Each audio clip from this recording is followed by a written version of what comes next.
Hi there, Glocal citizens. Welcome back to the podcast that inspires a borderless mindset around manifesting a new world. I am your host, Florence Adu, coming to you from, it's a cool Accra morning. I will warn you that just about 5-10 minutes ago, my next door neighbor started doing some welding and banging and all that good stuff. So you may hear a little bit of that in this episode, but that is the beauty of recording a podcast in the lived experience of life. So it really speaks to the work of what we talk about generally. So pardon those interruptions. And so I'm excited about my guest today. And I say that because she was introduced to me by another Glocal citizen, Yana Fleming, who was one of my early guest. She is one of the consummate Glocal citizens. She is around the world. Today, she is in Thailand. Last week, she was in Tonga. So, she's a pleasure to have in my sphere of people. And so any introduction from Yana will definitely make it on the stage here on Glocal Citizens. So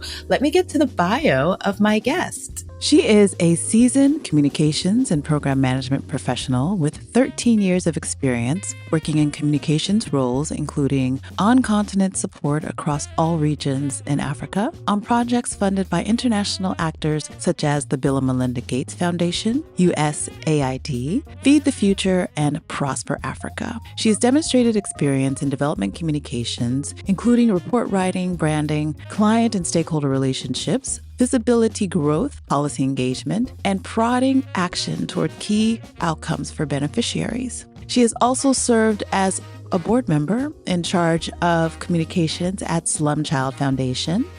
She is a wife and mother to 2 gifted young girls.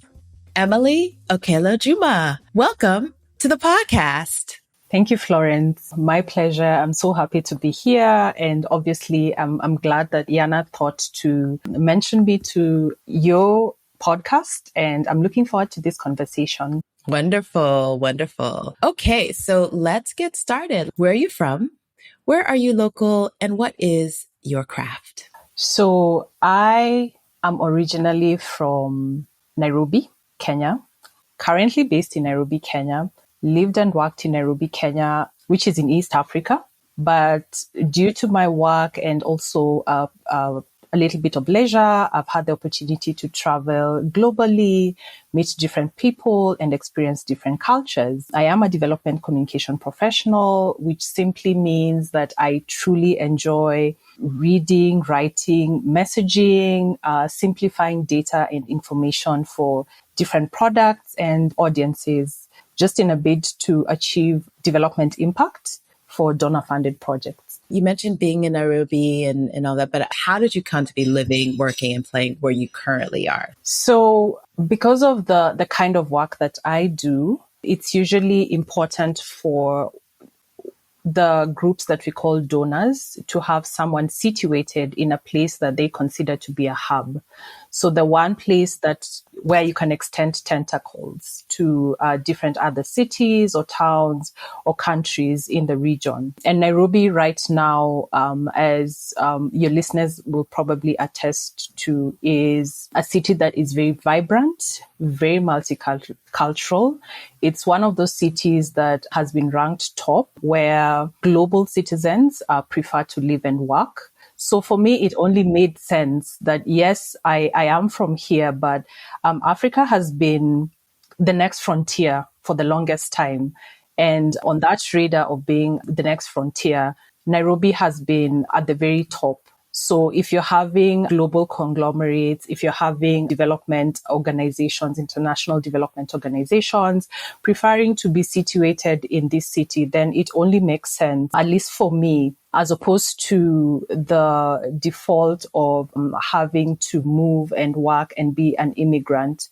Really being situated here and working with the communities here and the people here to understand the perspectives of all these global actors that are coming on the ground, but also acting as a local for the global actors to be able to get a grip on what the context is on the ground and what kind of impact they can be able to draw from some of the work that they're proposing.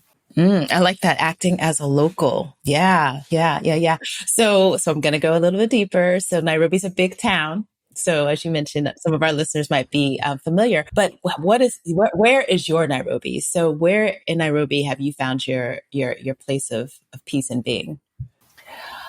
Wow, that's a really good question, Florence. So as much as I'm talking about working with global actors, I've had the privilege of working with communities in informal settlements. Way back when I was working with the researchers on water, education, and health. And yes, so you have the data that is coming out from the research. But when you're going down on the ground and you're trying to encourage some kind of agency in the community so that when they have their locally elected leaders coming down to the ground, do they understand the issues? Because we've used these big tools, we've used these big concepts in research, these global concepts, but we're coming down and the first group that I'm working with is a community-based organization. And they're saying the best way for us to go out into the communities, in the informal settlements around us, is to bring it down to a level that they would understand. So sitting down and storyboarding things like puppetry, getting to meet them before they go out and start their community skating lessons, like people when they're putting on their shoes, and you're trying to explain the concept of movement and agency using skating. So I've worked in that space in Nairobi, but I've also worked on this other space where we have policy makers coming to the table and bringing, for example, diverse actors such as local farmers to talk to parliamentarians from different parts of the world to understand how they argue agricultural development on the continent, how it actually impacts them as a local farmer, and seeing some of those connections really leading to differences in the way policies are structured for the sector in different countries. So those are the spaces in Nairobi that I play in. So right from the policy level down to where I'm interacting on a daily with communities and working with them to understand what they should consider as the next space for engagement and what will take them further in terms of development. So I want to ask you about impact.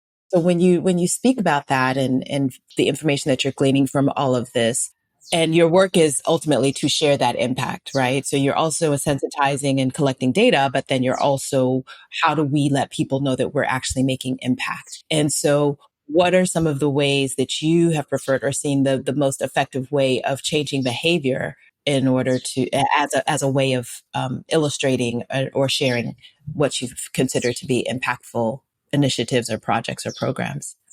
Okay, so a good example is when I was working on a sanitation project, and this was really on human fecal waste management. Yeah, I had a look. It's like, wow, that's interesting. So having people in the rooms where you're sitting down and discussing this, or out in the field, actually call human fecal waste in their local languages was a start.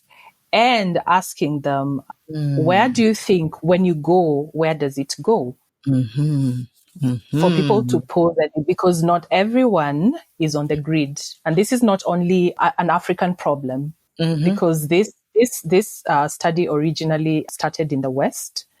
And for them, the off-grid sanitation systems has worked in a lot of places, but Africa poses a different challenge. So where this work was concerned, going down and again, looking at the data, and if the people have taken this up through the puppetry and the skating, and they're doing a lot of art, putting that out through their local radio stations, if they're having discussions in their own languages, coming back and hearing, for example, that they were able to hold their local leaders to account when they came down to the ground.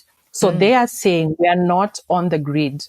we don't have the toilets where we are able to flush and the staff goes to the treatment plant. What is actually happening is we have a hanging toilet. I don't know if you can paint a picture of that. Is just a hole that is dug in the ground and it's right next to a river. So if someone goes and that goes directly to the river, right now we've come out of a season around East Africa where we've had flash floods. And imagine what that does to all the stuff that have gone into the water bodies. It all comes back to our environment. Exactly. So my job is exactly what I'm doing right now, painting that picture so that people understand. If you're talking about diseases, if you're talking about a strain of cholera that is in the sewer system, when we're having flash floods, why is it important then for the public health sector to be out there sending people with vaccines, the cholera vaccine, especially for children? So making people understand the impact of the work and how it affects their day to day. If I am able to paint that picture, people get it and they are able to understand and make the needed changes for their own lives, then I consider that a successful venture. And the way you just described it was like, yeah. And if people are really having that as their reality, then, I mean, whether or not the powers that be actually move on it and whether or not the people have sustained energy to fight for what they want is a whole nother story. But you've made a very great point in terms of like the work that you do. And I've seen it, you know, I see where the work that you and Yana do is so local, right? Because it makes it that's where it really hits home. And so it really activates people to do what they need to do. And so you mentioned something about the word for feces in local languages. And so I want to ask you about Glocal speak. So that's a word, a phrase, or saying that you hear around you. We want to hear what you hear. So please share a word, or phrase, or a saying that you've come to value as Glocal speak, and why you've come to value it as part of your local experience. I think actually the one that I'm hearing a lot right now is commercial diplomacy. Commercial diplomacy, because right now there's, like I said, Africa has been the next frontier for a while now. And the different superpowers, if we can call them that, have been trying to get agreements in place in terms of trade and who gets to export or to import with which country. And especially for the continent right now, it's been interesting to see China, Russia, and the United States coming to the fore a lot as those countries that truly have a vested interest in establishing as many trade and investment partnerships as possible, because yes, they want jobs created back home for their own citizens, but there's also the realization, we've just talked about Nairobi, there's also the realization that we're having a lot of global talent moving around, being situated in different places. So if you're having entrepreneurs or investors looking to set up their businesses in Africa, what then does that mean in terms of the kind of home support that they're getting, or if they're having to like repatriate some of the profits that they're making and things like that. So hearing a lot of commercial diplomacy, and countries are being very careful in the kind of high commissioners and ambassadors that they're picking to send to be based in Africa. So interestingly, this is looking promising from what I've seen from my work for some countries on the continent, because immediately, so it goes beyond what we've seen in the past of African leaders going for meetings abroad, say the Russia summit or the Korean summit or the US Africa Leaders Summit. This takes a concerted effort by the high commissioners or the ambassadors to really meet players on both sides. So from where they are and locally understand what the motivations are. Of course, they should know what their host country is hoping to achieve in terms of trade and investment, but also taking the long view for their own country. what should I be aiming for in terms of jobs created, in terms of the volumes of exports that we are able to bring in, to take out, or to bring in terms of imports. So that is the up and coming buzzword where I am right now, commercial diplomacy. So it's not just keeping the relationships nice and savvy and asking who wants visa-free travel, but it's truly like being a diplomat, but using your power to drive trade and investment back and forth. I'm taking a deep breath because all I hear is neocolonization. that's everything you said was like, it's just a new form of that. Yeah. And so it's, I guess I want to say a little bit like more individuated, so to speak, where it's kind of on the person to person as opposed to these bigger, but there's always a big business interest that's involved. And I want to say that the best example of that might be the Prosper Africa program. You know, obviously it's great because it's looking at empowering companies to do business in Africa. And, you know, I just went through all the stats and all that, but I think that's kind of where those programs are. And I'm not meaning to slam it, but it's an interesting place where we are, considering that myself, I know that I am becoming staunchly Pan-African. And so when I think about the idea of commercial diplomacy, I feel like that's totally a Western thing. But at the same time, some of those principles we could apply for the benefit of us, right? So that we as Africans and in the region can kind of take advantage of our own market relationships. I mean, I kind of agree, Florence. But if I think about a very tangible example right now, Vivo, there's a fashion group called Vivo. They've had the support of Prosper Africa, started by a Kenyan lady. So not as many resources as we've seen, for example, from other nationalities, say the Sri Lankans who have big apparel and textile companies coming to set up in the export processing zone. So they don't necessarily have to pay taxes and all of that. But if you think about Vivo Group and the lady who started the label, Wandia, from her own pocket, going to Essence in the US, from way back, doing the marketing, doing the groundwork, understanding what the needs, especially for the African American woman, looks like, and how that compares to an African lady, tweaking those and saying, okay, since there seems to be something in here that I can work with, going digital and making these products available via a website. But right now, just a few weeks ago, with the support of Prosper Africa, like launching an actual store in Atlanta, that was huge. Like there was a lot of debate around why didn't she first open stores in other African countries? Why go straight to the US? But if you think about it, if you've done they do not understand that. Yeah, these guys have done the work and they found a partner. So yes, there might be some question marks around like who gets to benefit in where you think about commercial diplomacy. Yeah. But the fact that Wandia had an ambassador who invested her own time and used her networks to create roadshows. And she went along to just make sure that what she had done by herself initially to start off is actually what the people in this whole business network is also understanding and setting up the Atlanta. I mean, that for me was like testament to this does not have to be just the normal, okay, fine, who is it China? Is it Russia? Is it the US? Like it can work both ways. Yeah. Okay. Good point. Fair point.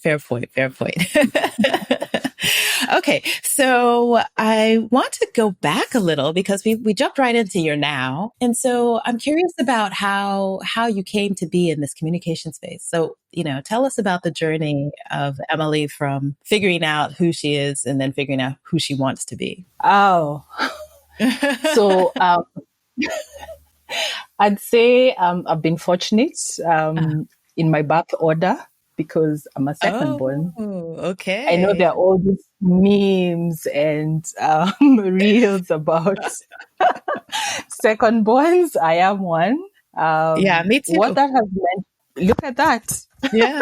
Yeah, yeah. Look at Well, I that. guess I'm second born to my mother, Mhm. so but yeah, I still take second born as my Yeah. Okay. Okay.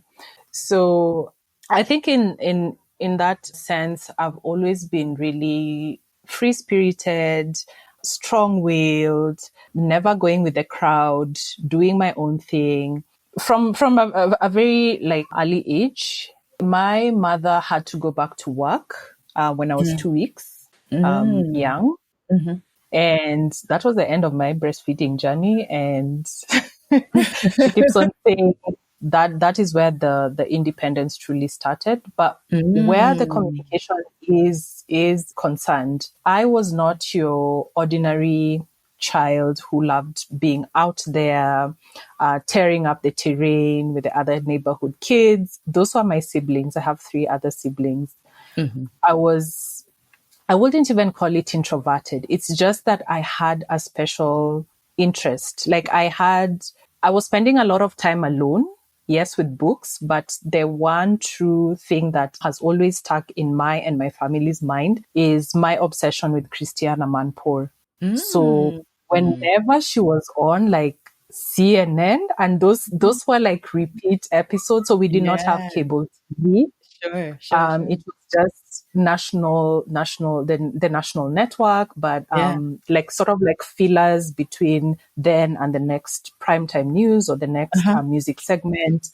We had Christiana Manpour playing over and over, and I was so fascinated. I watched her on 60 Minutes. I watched her Mhm.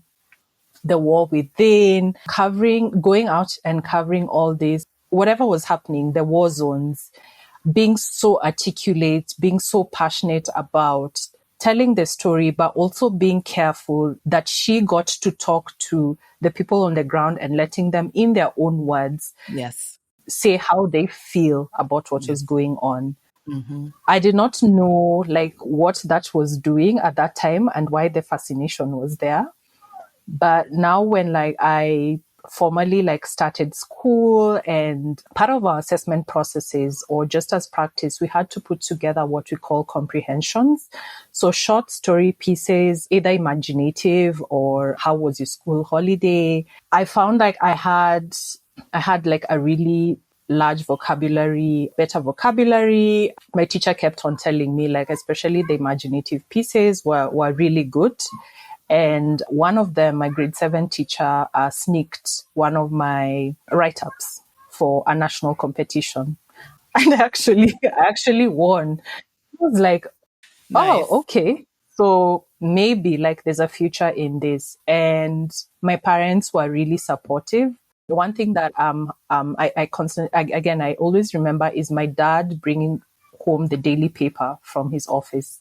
So making sure like whoever needed to see it that day, but he always had the paper with him, and I will take hours like devouring like the content. So that is really where my journey started. And Okay. I thought it was journalism, but I Mm. spent some time just before I reported for my undergrad degree in one of the newsrooms in the biggest media house in the country in Kenya, the Nation Media Group. But I quickly learned that maybe that wasn't exactly what I wanted to do. So as much as I admired Christian, I wasn't looking to be a reporter or a news anchor. Like I wanted Mm. a different space where I wasn't chasing a news story every day. Like I could Mm. actually Mhm. work with a community, tell stories, and track the Mhm. impact. Yeah. So when I went in for my undergrad and I was selecting my units, I landed on development communication, and that was it. Like it was up and Mm. up from there. Yeah. Okay. Yeah. Interesting. Yeah. Yeah. I actually, not peripherally, but kind of my company, when Mhm. Christiane Amanpour and her team did the I think it was the sex and love and sex in Yeah. Africa Yeah. piece. Yeah, my team, Oh my we did the God. facilitation for that. Yeah. Yeah. So I was away when it Mhm. happened, but the Mhm. team got to meet her and they were all Oh, around nice. her. So Uh-huh. Oh, yeah. yeah, yeah. Yeah, but So she is she, exactly how you've mentioned. Like she really is about talking to the people. And they said, she's just very graceful generally in terms of how she approached the that's work and the fantastic to people. hear. Yeah. Yeah, Yeah. yeah. So good job on the inspiration Mhm. selection. Me too. I really thoroughly enjoy her style and what she Mhm. represents. Okay, Mhm. so I want to ask a little bit more about, because the project you mentioned when we spoke that Ghana was your like a second home for you. Mhm. And I think Mhm. it's probably because of a project that you've worked on, and I think it might have to do with agriculture. So tell us a little bit more about. We talked about the waste and wash. Tell us a little bit more Mhm. about your work in the agriculture space. Wow. So the way you started off, like it's Ghana, but I'm going to Yes. to Oh, reel it yeah. in. Reel it back. Yeah. Uh-huh. So, okay, let me talk about agriculture. I've worked on agriculture in support of the African Union. What is called the Comprehensive African Agricultural Development Program, which is coming up in 2025. The goal is really to ensure that the agriculture sector in each country where the AU, like the countries that have signed up that are recognized under the African Union, that their agricultural sector have the resources that are needed and that they're actually pushing that envelope to achieve the different agricultural targets. So my work, that is where the work on agricultural policy has been centered. So working with African agriculture ministers to understand what their own context looks like. What are they working with? If they're talking, for example, about smallholder farmers, like in different countries, like the scale, for example, at which the farmers are able to till the land and are called smallholder farmers is not the same from one country to another. But also in budgeting. So if the Malabo Declaration said at least 10% of a budget, right now I know around Africa we're in the budget reading season. If 10% of the budget is supposed to go to agriculture, what has that actually looked like for each country? And what is preventing us from allocating the resources that is needed for agriculture? So we have health, education, all these other sectors. But at the end of the day, if a child is going to school and they've not fed, Florence, they're hungry, they can't listen, they can barely, sit for an exam. If you're going to the doctors and they're telling you need, this is how you need to adjust your diet. Right now, for example, we are seeing a lot more neurodivergence cases coming up in Africa. Maybe it's because of the better tracking. And if you're telling a parent that they need to put their child on a gluten-free diet, like, what is that? Or if people are developing non-communicable diseases, they're having heart problems, they're having diabetes, they're having high blood pressure, telling them eat more greens. But then the greens that are cheap and readily available are those ones that people have farmed with human fecal waste.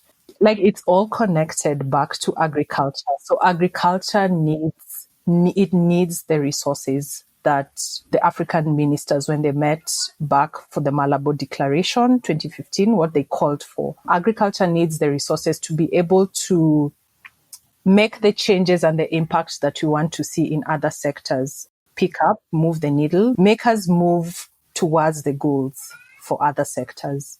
So in West Africa is special for me because on different programs I've come in and I've started up the communications work. So spending a little bit of time there, but also really truly listening and being aware that I have biases. So from as an East African, like this is the thing that I hope, especially communications professionals, are aware of. Because I'm born, raised, and have worked majority of the time in East Africa, there are biases that I've grown up with. So even the way things are framed in our region, if I go to West Africa, I've always been conscious that I need to pause and listen. A good example is when you're trying to bring people to the room to have a conversation about what you're seeing or the project and what you're hoping to achieve is in West Africa. And this one I learned straight from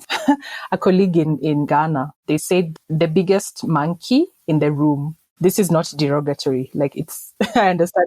Okay. Yeah. So the biggest monkey in the room speaks last. In East Africa, the biggest monkey speaks first. So even being aware of those cultural sensitivities that I am an ocean in a drop. I'm not a drop in the ocean. Like in that context, with my ocean, I'm coming into a drop. Like I need to step back, pause and listen. Yeah. Yeah. So the work in agriculture in that context, even understanding something as small as that, it means the difference between having people on the table listen to you or not.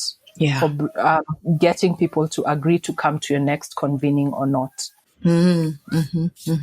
Liberia is a country that I've worked most recently in West Africa on agriculture, because we were trying to stimulate what these small scale farmers are able to do with the limited resources that they have. And I don't know if you've been to Liberia, but coming out of these years of civil war, it's still pretty underdeveloped. A lot of the land, even in the big cities, is a swamp. So not much going on. And it's when you start to go into the interiors that you see, especially young women. So most of them have not completed school, but they are the backbone of agriculture. So they're doing everything from beekeeping or using like the local grain to, mix it all up and provide some sort of like nutritious feed for the baby. But it's always been curious, because when we went in, we ran a competition. So getting them to explain their businesses, like put it in a concept, come and tell us what it is that you want to do, and getting the donors to listen and decide, is this where we want to put our resources? Because without a doubt, in that context, agriculture is what will take them to the next level. Sitting down and talking to the women, and they were not sure, because they said this is something like that is going to be very public. Are you sure? Why haven't you reached out to the men? But the men are not the ones who are here. You are the ones who are here. You are the ones who understand what you're doing. You're the ones who are growing this food or keeping the bees or keeping the animals. Tell us what you want to do, like what success will look like for you, and let's see if we can partner on this. I can't tell you, like Florence, going through months and months of that process. And it also took me back to a time when I was working with communities in informal settlements in Senegal and also Kenya. And I was kind of hearing the same thing, although they were using different words. It's in the agricultural space, yes, they're seeing opportunities, but they don't know how to go for the opportunities because they don't have the UN language. So they're like, I've not gone to school, or I'm a woman, or, like, Emily, you sound really well spoken, or you have the words, can you do the writing for us? So it's not that these people do not have the potential. It's not that they do not understand what they're doing, because they do. I'm working in communication. There are people who work in policy, but they've never dug a day in their life. They don't know what it is like to be on a farm the whole day. But these young women in Monrovia, in Liberia, they know that. So why shouldn't I use my comms or dedicate part of my time, even outside of work, to really sit down and help them bring up that skill like that they want to build, like to jot down, or why can't I go like this? I've done this, actually gone back to a donor and said a written proposal will not work. Why can't we have them on video talking about what they do, and you decide from the videos like if this makes sense for your investment or not.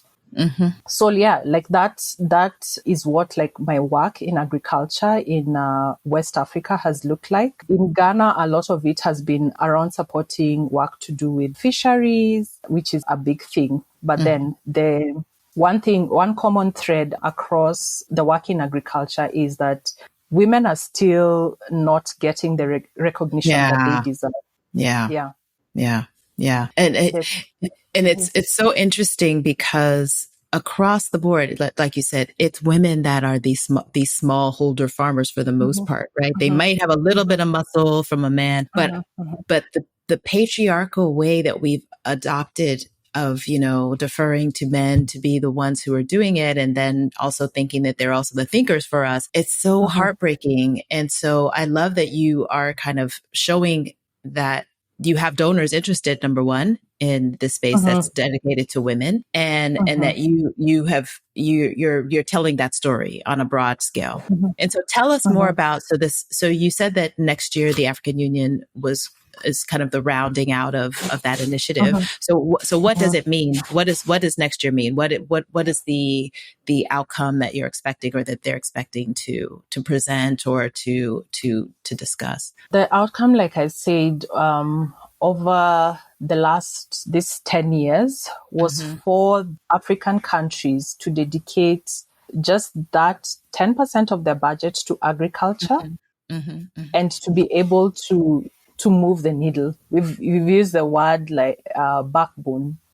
So in 2025, we will be taking stock. Okay, so you haven't started to look at the data yet. I mean, we get the data every year. Okay. We get the data every year, and that's why I can confidently tell you that Rwanda is years ahead of other African countries. Some people postulate it's the fact that they've had a really strong Minister of Agriculture, who's a lady, really focused. She's already moved, or she's moving to another global position. But Rwanda has almost ticked all the boxes when it comes to achieving the goals for the comprehensive African agricultural development objectives. Other countries, maybe if you're using traffic lights, some of them are in the yellow, but most of them are in the red. Still in the red. So in 2025, I think the conversation now will be to look at the progress for each individual country, and hopefully as not only the ministers, but the national stakeholders will be able to sit down and review for each year, the last 10 years, what happened and what made them progress and what did not make them progress, and what needs to be interrogated further, or what actions need to be put in place. Because just like other, I guess, declarations or commitments or global charters that Africa might have signed on to, the fear is, so we have the data, we got the data, we met and we talked, but were these talk shops, or were there actually people, like boots on the ground, people passionate enough to drive the agency, drive action, reach out to who needed to be reached out to, and get things done? I think at the end of the day, that's what people will want to interrogate and understand. Yeah, exactly. So it's interesting because the way that I'm understanding this initiative is that the AU is acting as a donor, much like the other, the other agencies. And so I feel like we don't have that many donors that are indigenous to Africa. as opposed to those that are the outside donors. And so just thinking about the business of what you do, where do you see, or do you imagine that at some point we will evolve into a more indigenous donor cohort that actually is invested and able to move the dial to an extent that's a little bit more, I want to say, internal facing than those that are from we're getting from the global donor community? The AU is actually funded by international donors. Yes. So they're a conduit donor. FAO, WFP, USAID, they use the African Union. So the African Union does the thinking and the implement, but it is the vehicle. Because they are hoping for, just to be able to fast track, because the AU has presence, it's working in all the countries that are signed on. But having said that, I know right now I'm seeing a lot of talk around establishing like a new world order, the way to think about governance, the way to do things. I don't think I can put a timeline as to when we will be at the stage at which we can truly even start thinking about our own homegrown African donors or philanthropists having the kind of impact that the global players currently have. I know that sounds a bit pessimistic. I mean, it's reality. But we also have to, like you talked about neocolonialism, Florence. If you're thinking about mining, what does that look like right now? Like, do the countries like the DRC, for example, truly have the power to say that this will be the primary country or the primary partner that you're dealing with in terms of exporting the minerals? Because it goes back to technology, who has the access. It goes back to, like manufacturing, who has the skill, industry, everything. Who knows what needs to be done with what we're getting from the ground. So a lot needs to be said as to what we need to do and where we need to get our people to be at the level at which we are making the kind of money that we're seeing coming in terms of investments and donor aid from our own people. So I know, for example, like we have the Dangotes on continent, but again, looking at their focus and how far they've been able to reach. I know Tony Elumelu, for example, he is doing quite a bit. Like, let me give him credit. Right now, for me, if I'm thinking about a donor investor who can probably potentially show us what we can do as Africans, I'd put my money on Tony. But still, we are not at the scale at which we can say the Gates Foundation or some of the other Western family foundations are at. We have a long way to go. That's our Africa. So speaking of that, it has me on my mindset track. So I want to ask you about your mindset hack. So what is your favorite or an innovative mindset hack? So this is one that you practice, one that you know of, or one that you can imagine. I think the one that comes to mind, and I've recently discovered Jeannie Clark. I don't know if you know her. She does the Fifth Dimensional podcast on leadership. Oh, okay. Yeah. Jeannie is really soft-spoken, but I like the way she delivers her points. There's one thing that she said, and I will consider it a mindset hack, that's to always think about how being in my lane affects the whole system. So in that sense, a good example. So I am a development communications professional. If I'm going in as a part of a project, I have my lane. But one thing that I guess people come to discover about me when I'm working with them is it's beyond communications for me. I need to understand the technical work. So I do not need to be an agricultural economist, but I need to know when you're looking at this scale and these traffic lights, like what exactly what is the content and what are you hoping to be able to get out of it in terms of what you're reporting, what the outcomes or impact is. So as I'm doing my own work, being conscious that however small I might think my contribution is, there's a whole system out there. And I guess it goes back to the being the ocean in a drop. Mm. Mhm, mhm, mhm, I mhm. am Mine is such yes, it is a small part in the whole, but it affects so much more than I could possibly imagine or see. So goes back to collaboration and how I work with people, this like unity of consciousness, just knowing Mm. that Yeah. we are, we we don't have to speak, but we're this part of this whole, and we are working together towards achieving the one thing that we want to come out of the process. Yeah, yeah, I love that, and Yeah. I really love the ocean in a drop. That one, it just a spot Mhm. on way of thinking about things. Okay, I mean, we could talk for so long, but I know that we both have Mhm. our days to get on with. So as we wind it down, who is Emily Mhm. when she's not Mhm. a development communication specialist? How do you spend your time? Are you a reader? Are you a watcher? Are Mhm. you a listener? And what are some of your favorite reads, watches, or listens? Or how else do you spend your leisure time? Wow. So aside from being a development communication professional, the one thing that is top of my list is I'm a mom. Okay. Um, Yeah. I'm a mom to a soon to be 7-year-old and soon to be 5-year-old. Okay. Very opinionated girls. They challenge me. The good thing is now I also have a second born. And they say the second born is the inner child that you never got to be. So I'm Oh, also, interesting. but I think for me, for both of them, because they are extremely extroverted, like I said, I was to myself.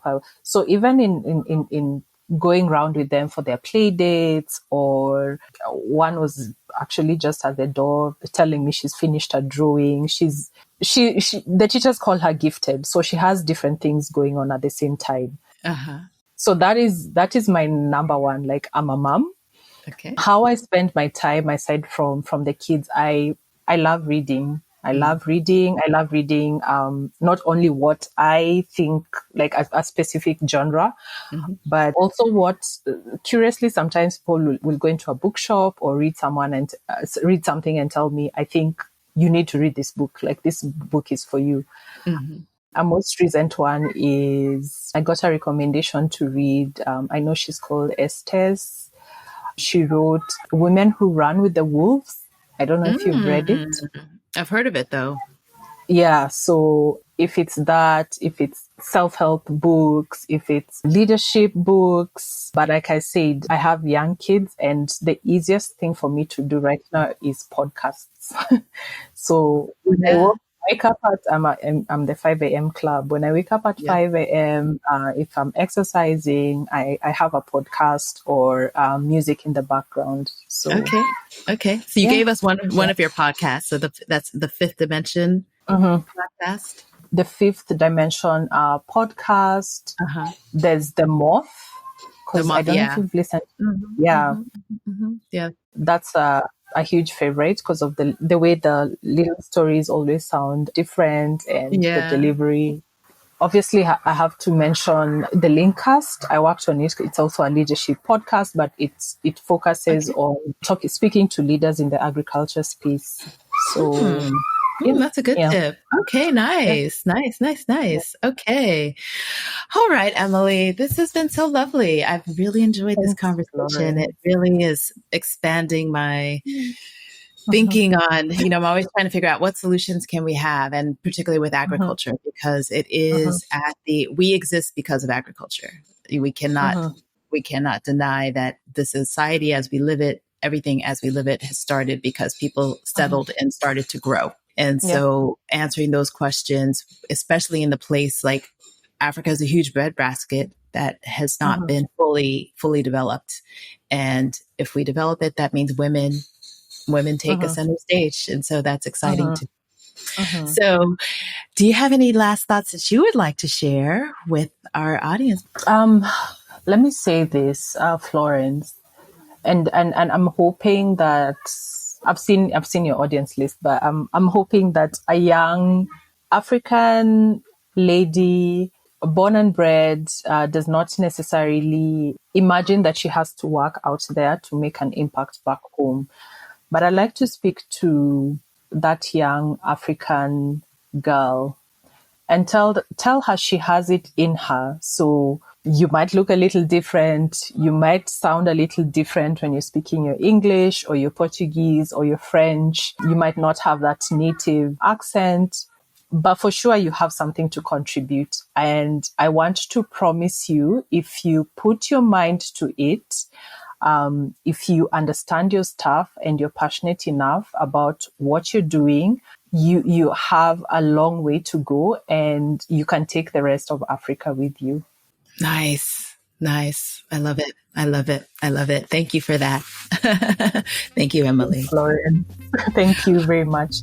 All right, Glocal citizens, this has been another episode of the podcast. You can catch us Tuesdays with new episodes at glocalcitizenspod.com or wherever you get your podcasts. Please do like, share, subscribe, tell a friend, leave us an up to 5-star review on Apple Podcasts or on Spotify, because the more you like, the more others like. That's how it works, folks. All right. So until next time, bye for now.